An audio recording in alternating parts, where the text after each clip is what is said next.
takutan. Huwag na yun kasi that's reality.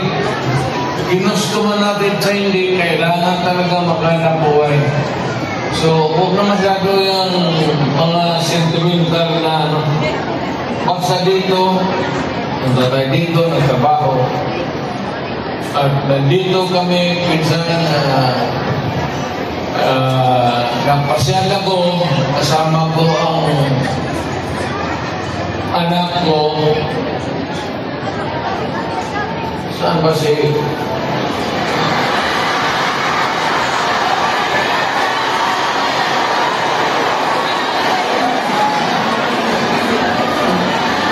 May anak ba ako dito sa labas?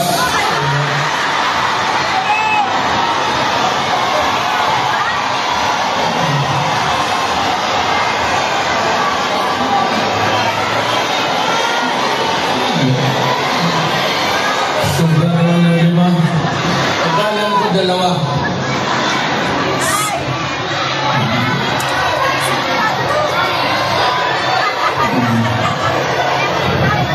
Saan ka pamilya ko?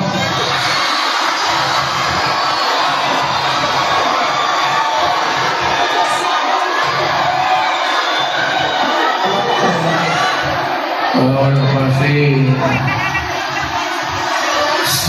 Inday na ito na okay na. Ang importante dyan si Inday kasi Inday yung politiko eh. So, mabutit naman. So,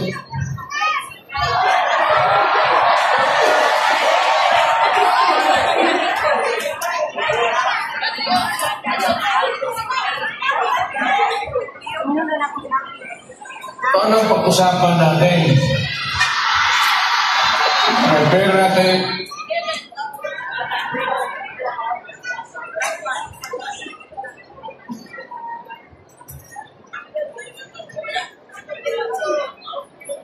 Ibigay.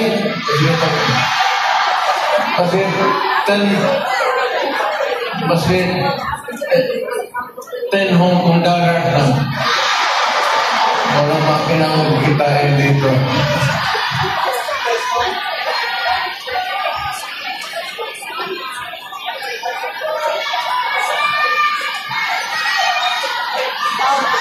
Sunod punta ko dito, pag-ministro na ako. Kasi pagtapos ng usapan natin, give. Pero ang problema natin sa Pilipinas ngayon, hindi na kasing bigat noon. You know, you have to be patient with government. It is not at all times maganda. Minsan ang gobyerno may kapalpakan. Ang akin lang, well of course, kasi from the outside na ako, na makikita ako na yung ganito, yung seldom na tinitignan ng tao. Ang problema nito ay wako kung ang tingin ng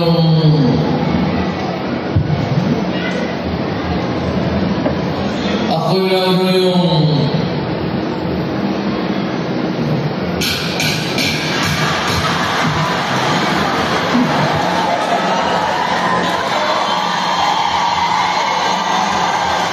o ganito na lang. Ito ganito na lang. O sa assuming na totoo.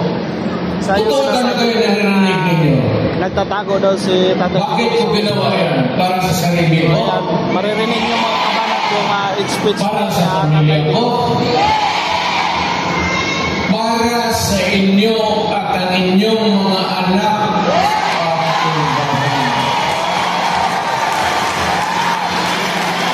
Kaya aktuman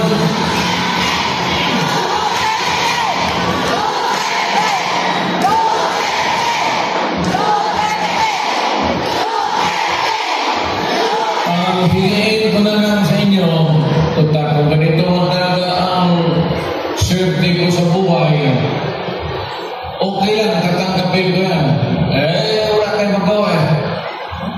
Hulihin tayo, ikulong tayo. Kaya lang, hindi tayo mag-contribute kayo, mas kayo $5, $10. Para paglabas ko sa presuhan, pagawa din niyo akong monumento katabi ni Rizal. Si Rizal may hawak na libro eh.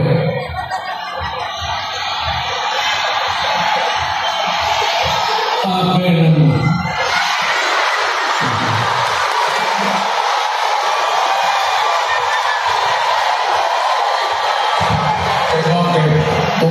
Tumahimik po ang bayan natin kung Pilipinas hold up dito, hold up. Wala nang ginawa ko tayo mga ayaw ng gulo, nagpipilitan tayo to confront evil because nandyan sa harap natin. Sino pa naman gustong pumatay upang na yan?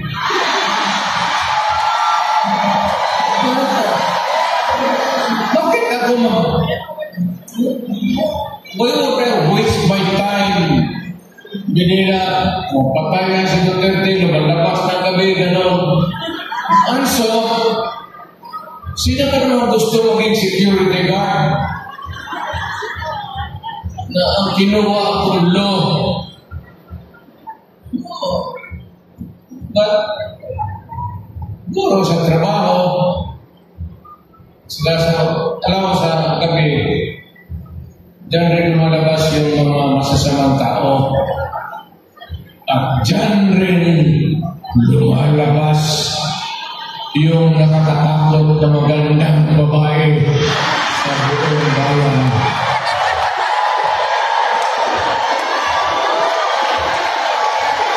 Sino ba nakita ninyo maganda sa Arabe? Kira?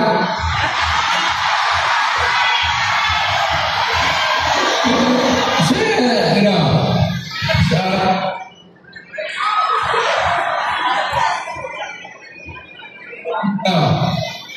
yung nagtatrabaho pa tayo, ng basket, ng mamalinggi. Pero pagkagabi, makita mo, lumalabas, mga anghel, gising na. Ang mga demonyo putak, natulog na.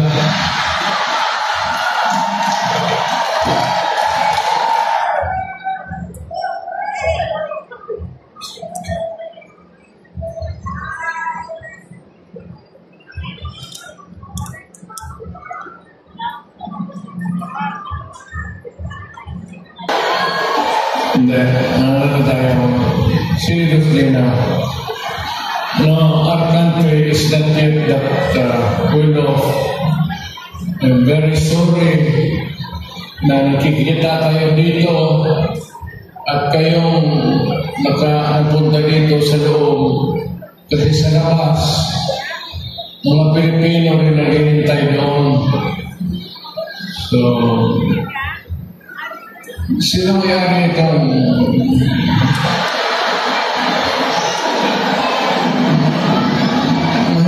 mahina kasi siguro contribute tayo buhatin third floor for exclusive use para every Saturday kita-kita tayo.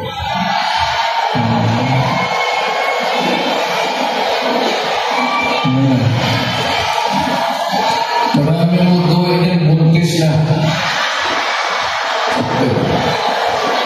Ewan talaga.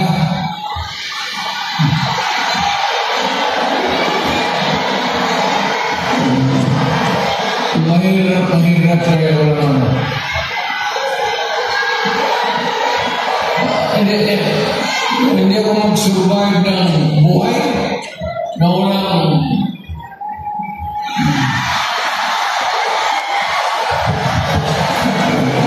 dito ba? Ano ba sa ako?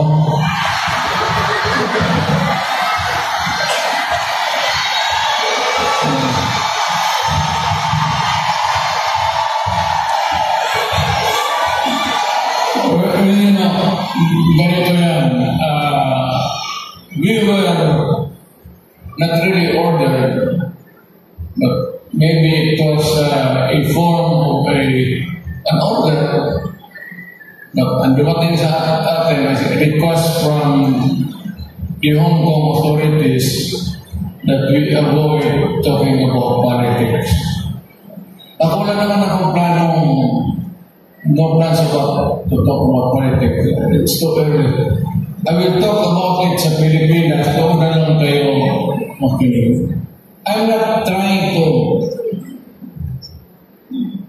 na kayo you vote for I leave it up to you to decide for your own kung ano talaga ang mabuti para sa bayan. Pero kung ano kayo, if you have to listen to some advice, maybe you can consider the advice ng former president.